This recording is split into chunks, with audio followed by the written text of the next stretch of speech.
Kumusta kayong lahat? Ito na fam ang kabuuan ng makapanindig balahibong mga eksena sa pinaka-latest chapter ng Elbaf Arc. Sana pala ay like nyo ang videong ito at sana'y wag nyong skip kahit yung maiikling ads lang dahil sobrang laking tulong na nito sa akin at sa ating channel.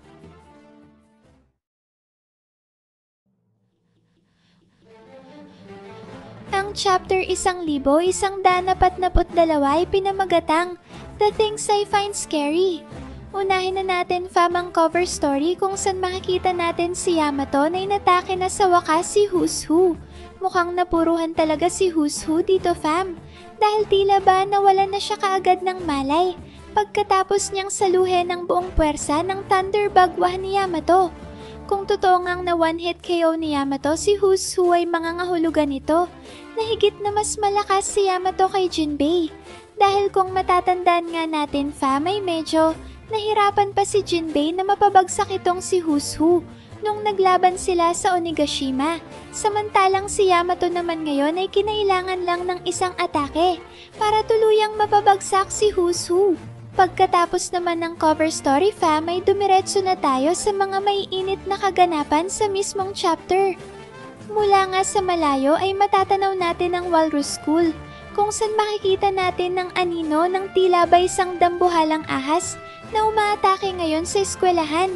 Kasabay nito fam ay maririnig din natin ang sigawan ng mga batang giants na humihingi ng saklolo mula sa kanilang mga guro. Sa sunod na panel naman fam ay makikita na natin ng malapitan ang mga bata na ngayon ay humahagulgol na sa pag-iyak dahil sa sobrang takot at sinasabing bigla na lang raw may lumabas na isang higanteng ahas sa kanilang palaruan sa harapan ng Walrus School. May isa naman na sumigaw na sigurado raw siyang ang dambuhalang ahas ay si Jormungandr, ang world serpent na lumalabas lamang kapag nalalapit na ang katapusan. Inakala naman ng mga guro na naglalaro lang ang mga batang giants, kaya napatanong ang isa sa kanila kung ang tinutukoy raw ba ng mga bata ay ang katapusan ng isang linggo kagaya ng araw ng Sabado. Makikita naman natin dito fam na nasa likod na pala ng mga tumatakbong bata ang dambuhalang ahas at malapit na silang maabutan nito, kaya naman dahil dyan ay mas lalo pang lumakas ang pag-iyak ng mga bata habang sinusubukan nilang tumakbo papalayo sa higanteng ahas. Gulat na gulat naman ang isa sa mga gurong giants nang makita nito na totoo palang nasa panganib na ngayon ng mga bata, kaya naman kaagad nitong hinarangan ng dambuhalang ahas at sinabihan ng mga bata na sikapin nilang makapasok sa pinakamalapit na silid-aralan. Sa sumunod na panel naman fam ay bigla na lang pumasok sa loob ng Walrus School Faculty Room ang isang guro upang ipaalam sa kanyang mga kasamahan ang nagaganap na emergency. Sinabi nito na meron nga raw talagang higanteng ahas na nanggugulo ngayon sa kanilang paaralan. Ikinagulat naman ito ng iba pang mga guro na tinatanong kung papaano raw ba nakarating sa Sunrealm ang isang halimaw na nagmula pa sa Underworld. Dito fam ay kaagad na nagplano ang mga guro kung ano ang mga nararapat nilang gawing aksyon tungkol sa nagaganap na krisis sa kanilang eskwelahan. Sinabi dito ng mathematics teacher na si Braid na kailangan raw nilang mailikas ang lahat palayo sa Walrus School. Sumagot naman ang principal na si Kiba at sinabing kailangan raw nilang ipaalam ang insidenteng to sa mga village elders. Sinabi naman ng language arts teacher at librarian na si Ange na kailangan muna nilang unahin ang kapakanan ng mga bata. Sa puntong ito ay bumalik naman ulit ang eksena sa dambuhalang ahas kung saan makikita natin nakaharap na nito ngayon ng isang batang giant na tila ba nadapa mula sa kanyang pagtakbo. Dito fam may aktong sasakmalin na ng higanteng ahas ang bata habang ang kapwa batang giant naman nito ay umiiyak at humihingi ng saklolo na isinisigaw na malapit na raw makain ng ahas ang kamag-aral niyang si Aegir. Bago naman tuluyang masakmalang batang giant ay saktong dumating si Principal Kiba na biglang sumulpot sa itaas ng dambuhalang ahas. Dito fam ay inihanda ni Principal Kiba ang kanyang higanteng martilyo at kasabay nga ng kanyang pagtalon pababa sa lupa ay ang paghampas rin naman niya sa ulo ng ahas na sinalo naman ito ng buong puwersa. Mukhang malakas ang ataking ito ni Principal Kiba fam dahil napasigaw sa sobrang sakit ang ahas at napatilapon rin ang dambuhalang ulo nito.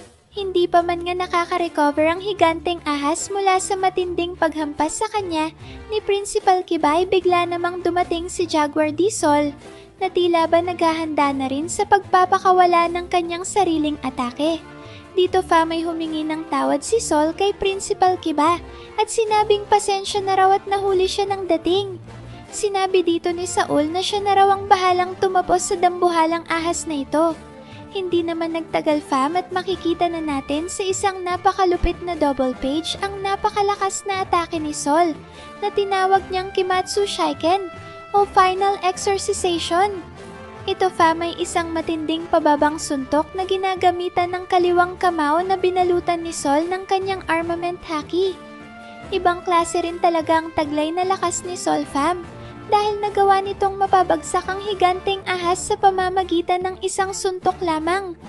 Sa lakas naman ng atake na yan ni Sol ay nagkabasag-basag ang lupa kung saan bumagsak ang katawan ng dambuhalang ahas.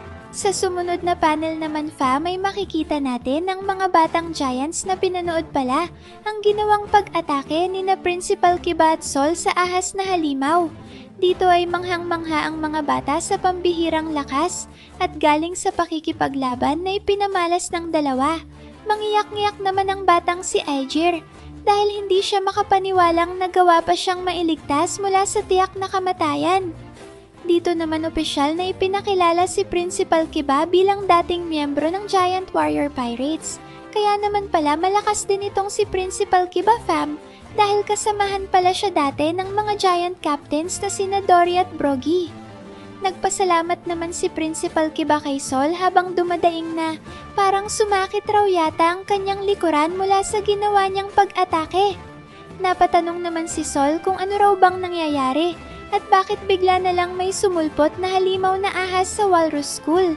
Habang nag-uusap naman ang dalawa ay nagpatuloy sa paghanga ang mga batang giants na ipinagdiriwang ang pagsaklolo sa kanila ni na Principal Kiba at Sol. Dito may gulat na gulat ang mga bata dahil hindi nila akalaing isa rin palang mandirigma ang kanilang principal na si Mr. Kiba. Nasabi naman ng isang bata na totoo raw palang kanilang narinig dati na napakalakas nga talaga ni Sol. Napatanong naman ang isa at sinabing hindi raw ba isang dating opisyal ng Marines si Sol. Kaya naman dahil dyan may mas lalo pang ang napahanga ang mga batang giant sa nasaksihan nilang kagitingan ni na Principal Kiba at Sol.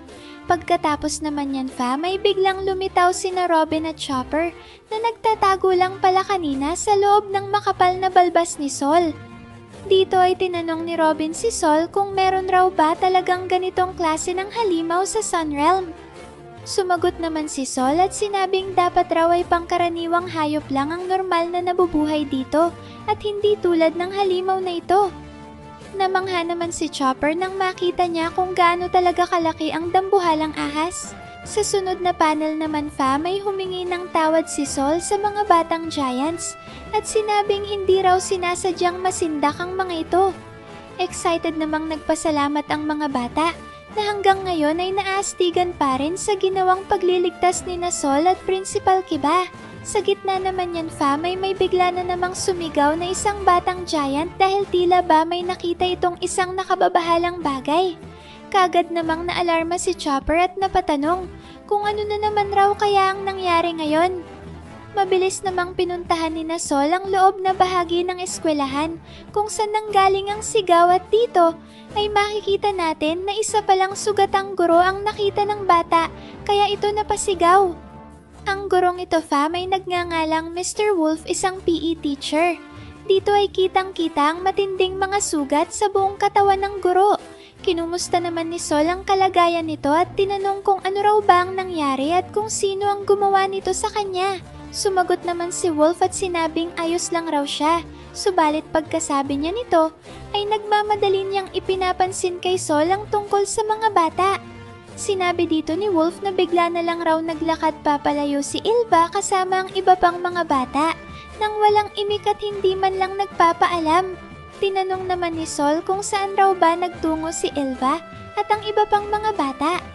Bago naman nga masagot ni Wolf ang katanungan ni Sol, ay ipinakita ang isa sa mga batang giant na si Aegir, na tinatanong si Robin kung kasamahan raw ba siya ni Luffy.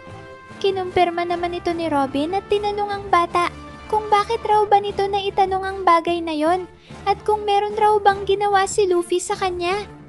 Mukha namang nasagot na ni Wolf ang tanong sa kanya ni Sol kanina at ngayon ay tumakbo na si Sol upang hanapin si Ilva at ang iba pang mga bata.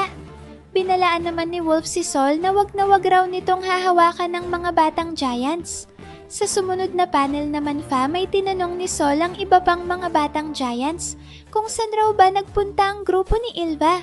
Sumagot naman ang mga bata at sinabing dumiretso raw ang iba nilang mga kasama papunta sa dalampasigan ng Warrior Spring. Napatanong naman ang mga batang ito kay Sol kung ano raw kayang nangyari sa kanilang mga kasamahan at bakit tila ba naglalakad raw ng tulog ang mga ito. Tinanong naman ni Robin ang mga bata kung mukha raw ba talagang naglalakad ng natutulog ang kanilang mga kaeskwela. Muli naman itong kinumpirma ng mga bata at sinabing nakapikit pa nga raw habang naglalakad ang mga ito.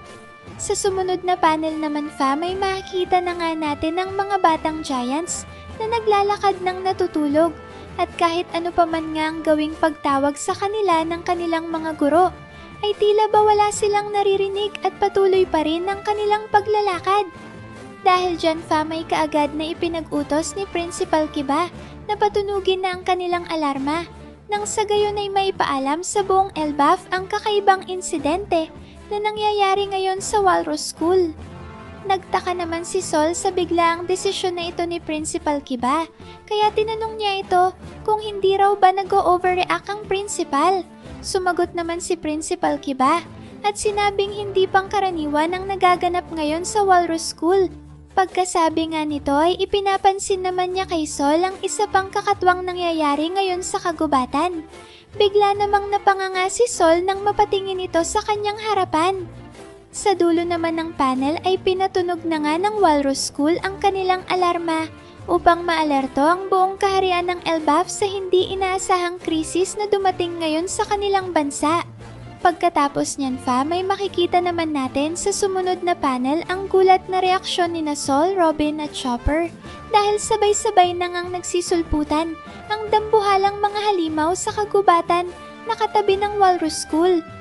Dito may nagtataka ang mga giants kung saan naman raw kaya maaaring nanggaling ang mga higanteng halimaw na ito. Sinabi naman ni Sol na hindi nga raw pag-o-overreact ang naging desisyon ni Principal Kiba pagkatapos niyang makita mismo ang biglaang pagdating ng mga dambuhalang halimaw. Kasabay naman yan may makikita rin natin na bigla na lang nawalan ng malay ang iba pang mga batang giants. Dito ay sabay-sabay na nahimatay ang mga bata at kahit na ano pang pagising na gawin sa kanila ng mga guro ay hindi sila magising-gising. Muli namang napaluwa ang mga mata ni Chopper sa kakaibang pangyayari na ito, habang si Robin naman ay tila nasa malalim na pag-iisip, ay ngayon ay nagisismula na ring pagpawisan dahil sa pagkabahala sa nangyayari sa mga bata. Hiniling naman ni Chopper kay Sol na ibaba siya nito malapit sa mga nahimatay na bata, nang sa gayon ay matingnan niya ang mga ito at malaman kung ano ba talaga ang nangyari sa kanila. Sumang-ayon naman kaagad si Sol at sinabihan si Chopper na pagalingin nito ang mga bata sa kung anumang sakit na dumapo sa kanila. Inimungkahi naman ng isa sa mga guro na kailangan nilang mailikas ang mga bata at madala sila sa isang ligtas na lugar.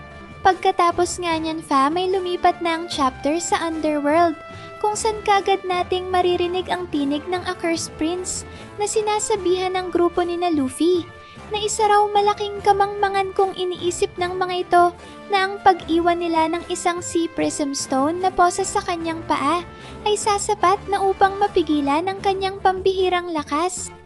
Sinabi dito ni Prince Loki na kung gusto raw talaga ni na Luffy na mapanatiling ligtas ang Elbaf, ay kinakailangan nilang kalagan ang kanyang posas sa lalong madaling panahon. Dahil kung inaakala raw ni na Luffy na wala siyang magagawa sa kasalukuyan niyang kalagayan, ay ipapakita niya na mali ang kanilang iniisip. Habang sinasabi naman niya ng Accursed Prince fam, ay makikita natin ng isang napakabangis na double page kung saan habang nakatayo ng napakataas itong si Prince Loki, ay hawak-hawak rin ng kanyang dalawang kamay ang higanteng maso na Ragnir. Dito fam ay kaharap ng Accursed Prince ang monster trio ng Straw Hats, kasama ang kapitan ng parehong New Giant Warrior Pirates crew, at 6th ship ng Straw Hat Grand Fleet na si Hiro din. Kapansin-pansin dito fam na kahit isang giant si Hiro din, ay halos triple pa rin niya ang kabuwang laki ng Accursed Prince. Sa kabila naman ng pagbabanta na ito ni Prince Loki fam, ay nanatiling nakatayo ang monster trio sa kanyang harapan, habang si Hiro din naman ay muling nakiusap na tumigil na ang kanyang nakababatang kapatid. Sa sumunod na panel naman ay makikita natin ang reaksyon ni na Luffy at Sanji. Dito fam ay tinanong ni Blackleg kung sino raw ba ang mayabang na bastardong ito. Muli namang nagsalita ang Accursed Prince at sinabing kung siya raw sina Luffy ay magmamadali na siya ngayon. Dahil sa oras nga raw na tumama ang kanyang Ragnir ay siguradong mabilis nakakalat ang sunog. At alam naman raw ni na Hiro din ang pinakakahinaan ng Elbaf, hindi ba? Pagkasabi nito ni Prince Loki ay kaagad naman niyang itinaas ang kanyang sandata upang maghanda para sa isang malakas na pag-atake. Dito fam ay nagsimulang maglabasan ng tila mga daloy ng kuryente mula sa Ragnir at kasabay niya na sinabi ni Prince Loki na tatapusin na niya silang lahat ngayon. Napasigaw naman si Hiro din na hanggang ngayon ay sinusubukan pa ring patigilin ng Accursed Prince sa kung ano man ang susunod nitong gagawin. At sa isa na naman ngang napakaastig na double page fam, ay dito na sa wakas natin masasaksihan ang paghambalos ni Prince Loki sa Adam Tree gamit ang kanyang higanteng maso na Ragnir. Kasabay naman ng pagtama ng Ragnir sa Adam Tree ay ang paglabas rin naman dito ng malakas na daloy ng kuryente. Mukhang malakas talaga ang pagkakahampas na ito ng Accursed Prince fam dahil ginamit nito ang kanyang magkabilang kamay upang buong puwersa niyang maihambalos ang Ragnir sa Adam Tree. Pagkatapos itong magawa ni Prince Loki ay makikita naman natin si Zoro na ngayon ay kalmado lang na nagmamatyag sa mga susunod na mangyayari. Napanganga naman habang nag-aabang sina Luffy at Hiro din, samantalang sina Sanji at ang iba pang New Giant Warrior Pirates crew ay tahimik lang na nag-oobserba sa kung ano ba ang magaganap ngayon. Mula naman sa malayo fam ay makikita natin ang buong isla ng Elbaf kung saan bigla na lang bumaba mula sa kalangitan ang isang malakas na kidlat na tumagos pababa sa underworld. Bago naman tuluyang tumama ang kidlat sa underworld ay nagawa muna nitong makatagos sa Sunrealm at mula nga sa layo ng distansyang yan fam ay maiintindihan natin kung gaano talaga kalaki ang sakop ng kidlat na pinalabas ni Prince Loki. Sa sumunod na panel naman fam ay makikita natin na mabilis nang nasunog ang bahagi ng Sunrealm na tinagusan ng kidlat at sa parehong eksena ay maririnig rin natin ang pagkakagulo sa Western Village dahil kaagad nga nilang natanaw ang malakas na kidlat na tumama sa Elbaf. Habang nagaganap ang malaking kasiyahan ay bigla na lang nga itong naputol nang marinig ng lahat ang alarma na pinatunog ng Walrus School. At pagkatapos ay dumating naman ang ulat na may nag-umpisa ng sunog sa isang parte ng Sunrealm. Kaya naman dahil dyan fam ay kaagad na nagmadali ang mga giants sa Western Village upang mapula ang apoy. Pagkatapos niyan fam ay bumalik na ulit ang tagpo sa Walrus School kung saan tinawag ni Ange ang atensyon ni Sol at Principal Kiba. Dito ay pinagbigay alam ni Ange sa dalawa na nakikilala niya raw ang mga halimaw na biglang nagsulputan ngayon sa Elbaf. Sinabi dito ni Ange na naganap nga raw ang lahat sa parahong araw na yon. Pagkasabi nito ni Ange fam ay ipinakita naman ang isang flashback kung saan isa-isang ipinapakita ng mga batang giants ang kanilang mga iginuhit na larawan ng kanilang pinakakinatatakutang bagay. Ang isa sa mga batang ito ay iginuhit si Prince Loki na hawak-hawak ang kanyang dambuhalang maso. Sinabi nito na gagamitin raw ng Accursed Prince ang kanyang sandata upang wasakin ang buong mundo. Tinutulan naman ito ng isa pang batang giant at sinabing hindi raw ang Accursed Prince ang gagawa nun dahil ang wawasak raw sa buong mundo ay walang iba kundi si Nika. Habang sinasabi ito ng bata, ay makikita naman natin ang iginuhit nitong isang kulay itim na bersyon ng Sun God. Nagsalita naman ang isa pang bata at sinabing si Prince Loki rin daw ang kanyang idinrowing dahil siya raw ang pinaka nakakatakot sa lahat. May tumutol naman na isa pang bata at sinabing mas nakakatakot raw kaysa sa Cursed Prince si Fenrir. Sinaway naman ni Ange ang mga bata dahil ang ilan sa mga ito ay nagsimula ng tumayo sa lamesa. Nagpatuloy naman sa pagpapakita ng kanilang mga drawing ang ibang mga batang giants na sinasabing multo raw ang siyang pinaka nakakatakot sa lahat. Tumutol naman ang isang bata at sinabing hindi raw multo kundi si Draugr ang mas nakakatakot. Sinabi naman ng isa na bagyo raw ang pinaka nakakatakot. Sumabat naman ng isa at sinabing si Nihog raw yun. Sinabi naman ng isa na si Jormungandr raw. Subalit tumutol naman ng isa pa at sinabing ang nanay niya raw ang pinaka nakakatakot sa lahat. Pagkatapos naman nga ng pagtatalo-talo ng mga batang giants, ay tinanong sila ni Ange kung tapos na raw ba silang mag-drawing. Sumagot naman ang batang giant na si Ylva at sinabing babangungutin raw siya kapag nagpatuloy pa sila sa pag-uusap tungkol sa mga nakakatakot na bagay.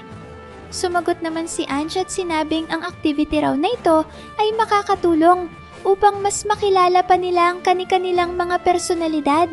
Dagdag pa ni Ange, ang bawat isa raw sa kanila ay may kani-kaniyang mga pananaw at ang mga imahinasyon nila ay talagang kahanga-hanga. Sa dulo naman ng panel ay natapos na ang flashback at muling bumalik ang chapter sa kasalukuyan. Dito na ipinagtapat ni Ange sa kanyang mga kasamahang guro na ang mga halimaw na nagsisulputan ngayon sa Elbaf ay ang mga pinakakinatatakutang bagay ng mga batang giants. Gulat na gulat naman at hindi makapaniwala sina Principal Kiba at Sol sa revelasyon na ito ni Ange. Sinabi ng dalawa na imposible raw magkatotoo ang mga bagay na nagmula lang sa imahinasyon ng mga bata. At sa isang ang nakakapangilabot na double page fam, ay makikita na natin kung ano nga ba talaga ang mga higanteng halimaw na bigla na lang nagsilitawan ngayon sa Elbaf. Kahit naman nga mula sa malayo ay kitang-kita na kaagad kung gaano kalalaki ang mga halimaw na ito. At kahit na mga giants na sina Principal Kiba, Sol at Ange, ay nagmistulan lang silang mga insekto kung ikukumpara sa ng mga dambuhalang halimaw. Dito fa may makikita natin ng iba't ibang mga uri ng nakakatakot na mga halimaw. At katulad nga ng nasa flashback ng mga bata kanina, ay ganito rin ang mga lumabas ngayon sa Elbaf.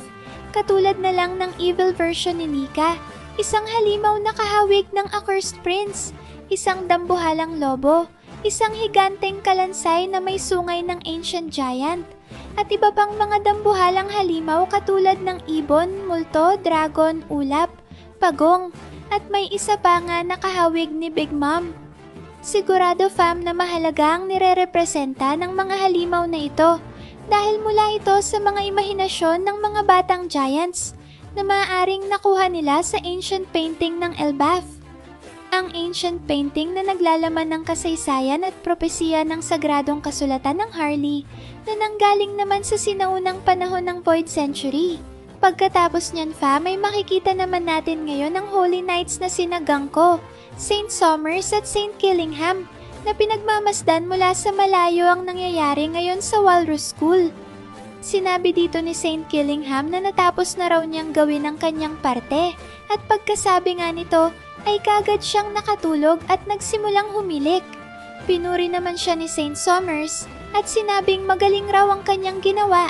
Kahit naman habang natutulog si Saint Killingham ay nakapagsalita pa rin ito at sinabing tatanggalin raw niya ang epekto ng kanyang ability sa oras na marating na ng mga batang giants ang mga barko. Napatanong naman si Killingham kung sa tingin raw ba ni na Saint Somers ay magagawang mabawi ng mga giants ang mga bata bago nila marating ang barko. Base nga sa pag-uusap na yan fa, may mukhang abilidad pala ni Saint Killingham ang responsable sa pagpapatulog sa mga bata, lalo na at kapansin-pansin ang sobrang pagiging antukin nito. Sa sumunod na panel naman ay sina Saint Somers at Gangko ang nag-usap. Sinabi dito ni Saint Somers na ang pagmamahal raw ay nangangahulugan na makakasakit ka rin ng iba. Tinanong naman ni Saint Somers si Ganko kung sumasang-ayon raw ba ang dalaga sa kanyang sinabi. Subalit hindi pa man nga nakakasagot sa kanyang unang katanungan si Gunko, ay tinanong niya ulit ito. Dito ay tinanong ni Saint Somers si Ganko kung ano raw ba ang kanyang pinakakinakatakutan. Seryoso namang sumagot si Ganko at sinabing pinakanatatakot raw siya kay Nika. Mukhang kung si Saint Killingham ang nagpatulog sa mga batang giants, ay si Saint Somers naman ang siyang nagpalabas sa mga bangungot ng mga ito. Kaya naman pala nakaupo lang sa trono itong si Saint Somers fam dahil hindi na niya kinakailangan pang tumayo upang makipaglaban dahil kayang-kaya na ng kanyang devil fruit ability na makipaglaban para sa kanya. Nakakatuwa rin namang malaman na si Nika palang tinuturing na bangungot ni Ganko. Marahil mula sa pagkabata ay itinuturo na sa mga celestial dragons ang tungkol kay Nika, kaya hanggang sa pagtanda ay daladala ng mga ito ang takot sa kanya. Ano kayang magiging reaksyon ni Ganko fam kapag narinig na niya ang ritmo ng Drums of Liberation mula sa tibok ng puso ni Luffy?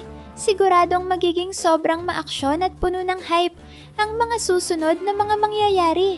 Sino-sino kaya ang makakaharap ng Straw Hat sa mga halimaw na ito at direkta kaya nilang makakasalpukan ng mga Holy Knights?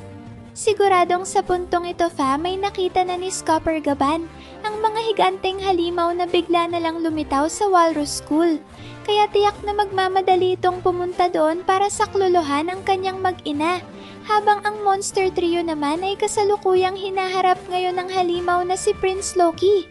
Sino nga kaya fam ang unang kikilos sa tatlo? At sino kaya ang unang aatake sa Cursed Prince? Bakit kaya hindi nakasama ngayon ng Holy Knight si Shamrock? Nakabalik na kaya ito sa Holy Land Marijoa? Paki-comment na lang dyan sa baba kung may iba pa kayong interesanteng bagay na napansin sa napakatindi at sobrang siksik na chapter na to. Maraming salamat fam sa solid at walang sawa ninyong pagsuporta sa ating channel. Sana ay palagi lang kayong ligtas at nasa mabuting kalagayan. Mag-iingat kayo palagi.